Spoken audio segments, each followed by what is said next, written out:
सभी राज्यों की आंगनबाड़ी सेविका सहायिका मिनी बहनों का आज के इस वीडियो में स्वागत है। बहनों, वीडियो को लाइक कर देना और चैनल से ना जुड़ी हो आप सब बहनें तो चैनल को सब्सक्राइब भी कर लेना। सबसे पहले तो आपको यह बता दें कि आप जानती हैं हरियाणा के पंचकूला से एक ऑर्डर हाल ही में दिया गया था। दरअसल वहां पर जब धरना हो रहा था तो 425 आंगनबाड़ी सेविका सहायिका बहनों को जो है उनकी सेवा समाप्तियां कर दी गई थी, उनको नौकरी से हटा दिया गया था। जिसके बाद यूनियन ने मांग की, बहनों ने मांग की तो उनमें से कुछ बहनों की सेवा फिर से बहाल हुई। जैसे कि 135 बहनें थी जो कि विधवा और तलाकशुदा थीं या सामान्य आंगनबाड़ी बहनें थीं जिन पर कोई भी ना तो कोर्ट केस था ना ही कोई एफआईआर दर्ज थी। उन बहनों की सेवा बहाल कर दी गई थी। और दूसरी बार में क्या हुआ था कि जो 55 वर्ष से लेकर के 58 वर्ष के बीच में थी, ऐसी बहनों में से 34 बहनों को चुना गया था जो सामान्य अवस्था में थी, ना तो उन पर कोई कोर्ट केस था ना ही उन पर किसी पर कोई एफआईआर दर्ज थी। ऐसी बहनों की सेवा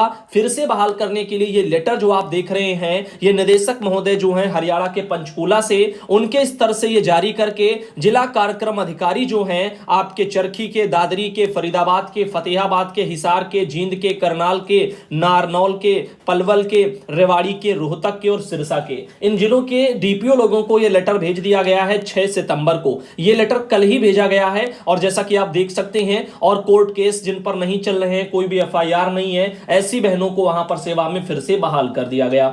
अब सवाल यह उठता है कि यहां पर मेहनत तो सब बहनों ने किया, धरने में सब बहनें शामिल हुई, अब कोर्ट केस भी उन्हीं बहनों पर अक्सर हुए जो बहनें आगे आगे आकर के अगुवाई कर रही थीं और आगे आकर के अपने हक के लिए लड़ रही थीं, आवाज उठा रही थीं। अब ऐसी बहनें विभाग की नजरों में बनी रहीं और विभाग ने उनको जो है उन्हीं पर कहीं पर कोर्ट केस, कहीं पर जो एफआईआर दर्ज, इस तरह के मैटर संज्ञान में आए। अब क्या हुआ, अब यहां पर इन बहनों की ना तो सेवा जो है बहाल हुई। अब बताओ इनकी होनी चाहिए सेवा बहाल की नहीं? अगर यही नहीं होंगे तो फिर आगे की लड़ाई फिर कौन लड़ेगा? तो ये आंगनबाड़ी बहनों जिनकी सेवा बहाल हुई है उन सब के लिए भी और बाकी जो धरने में शामिल नहीं है उन सब के लिए भी एक ये बहुत बड़ी हार है कि उन बहनों की सेवा बहाल नहीं की जा रही है। ये बहुत गलत है और इसका विरोध होना चाहिए। आप सब इसके लिए मांग करिए और लड़िए। ऑल इंडिया के जरिए मांग की जा रही है कि सभी बहनों की सेवा बहाल हो, ताकि जो है यहां पर फ्यूचर में अपनी आवाज को कम से कम उठा पाए बहनें। अगर सेवा बहाल नहीं होगी तो फ्यूचर में आवाज उठाने को लेकर के बहनों में डर बना रहेगा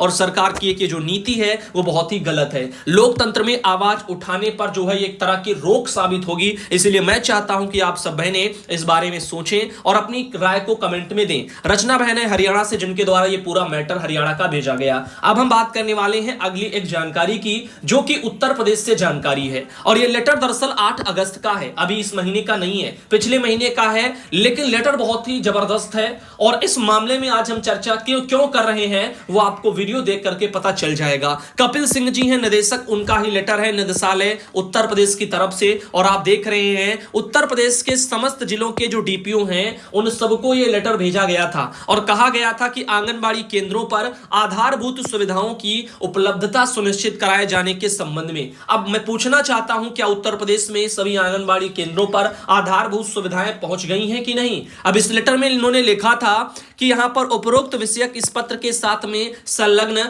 मुख्य सचिव उत्तर प्रदेश शासन द्वारा जारी शासनादेश संख्या 2 अगस्त 2022 का संदर्भ ग्रहण करें, जिसके द्वारा प्रदेश के समस्त मंडलायुक्तों को जिलाधिकारियों के माध्यम से आंगनबाड़ी केंद्रों पर आधारभूत सुविधा उपलब्ध कराए जाने की अपेक्षा की गई है।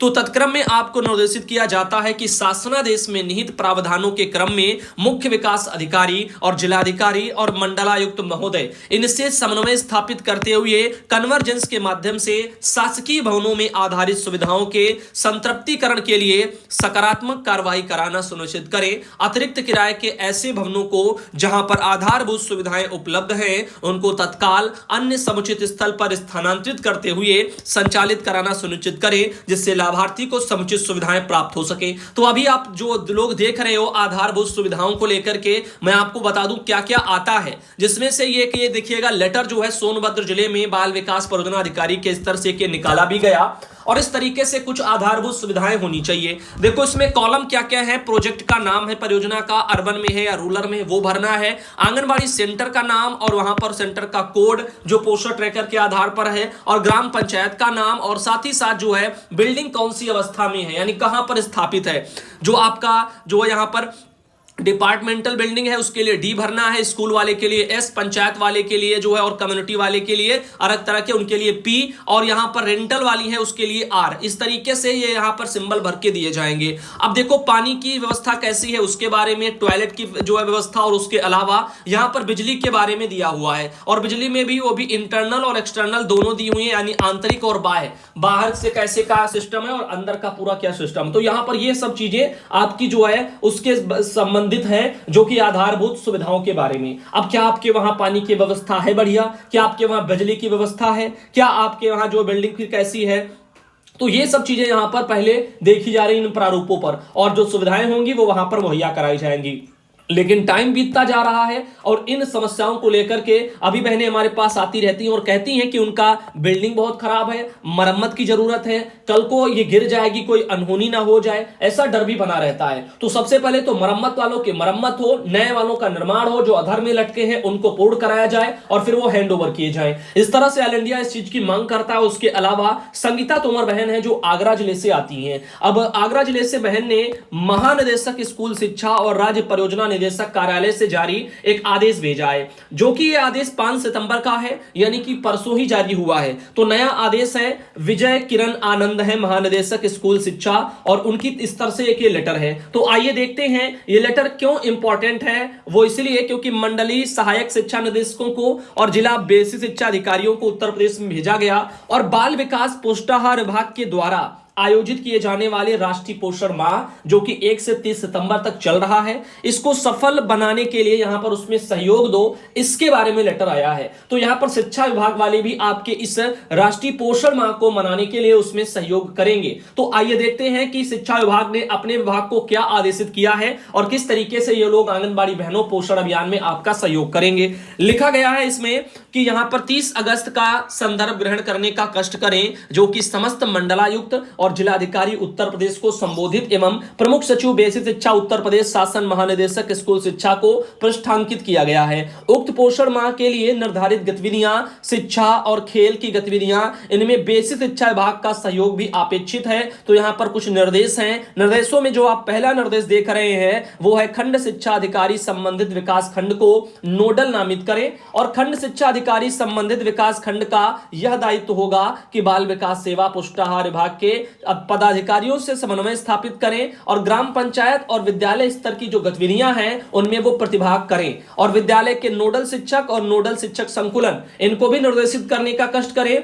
जिससे कि उनके द्वारा शिक्षा और खेल विषयक पखवाड़े में गतिविधियों, जो आसपास उपलब्ध सामग्री आदि का प्रयोग करते हुए अभिभावकों को प्रेरित करने का कार्य किया जाए, ये सब चीजें। दूसरा इन्होंने कहा कि राज्य स्तरीय गतिविधियां हेतु जो है जिला बेसिक शिक्षा अधिकारी और मंडलीय सहायक शिक्षा निदेशक संबंधित मंडल जनपद स्तरीय और मंडल स्तरीय पदाधिकारी इसमें विभाग में समन्वय स्थापित करेंगे और क्रियान्वयन करेंगे। अब इसके बारे में यहां पर दिया गया है। तो साफ शब्दों में आपने जो है जाना कि बाल विकास विभाग का सहयोग पोषण अभियान के कामों में शिक्षा विभाग भी करेगा, इनको भी इसमें काम दिया गया है, और ये भी जो है आपका मदद करेंगे। जो भी आप स्थानीय गतिविधियां वहां पर करवाओगे वो सब में ये मदद करेंगे। अब प्रमिला देवी बहनें बलिया से आती हैं और उन्होंने अपने वहां से एक फोटो भेजी थी, और भी कुछ फोटो हैं, जैसे कि हबीबुन्निसा बहन है रायबरेली से आती हैं, उन्होंने फोटो भेजी थी, और इनके अलावा एक ये बहन है सुशीला जो हाथरस से आती हैं, उन्होंने अपने वहां से फोटो भेजी थी। बहुत अच्छे तरीके से उन्होंने भारत का ये मैप भी आप देख सकते हैं बनाया हुआ है, जो कि काफी अच्छा लग रहा है। और इनके अलावा ये बहन है संध्या जो वाराणसी से आती हैं,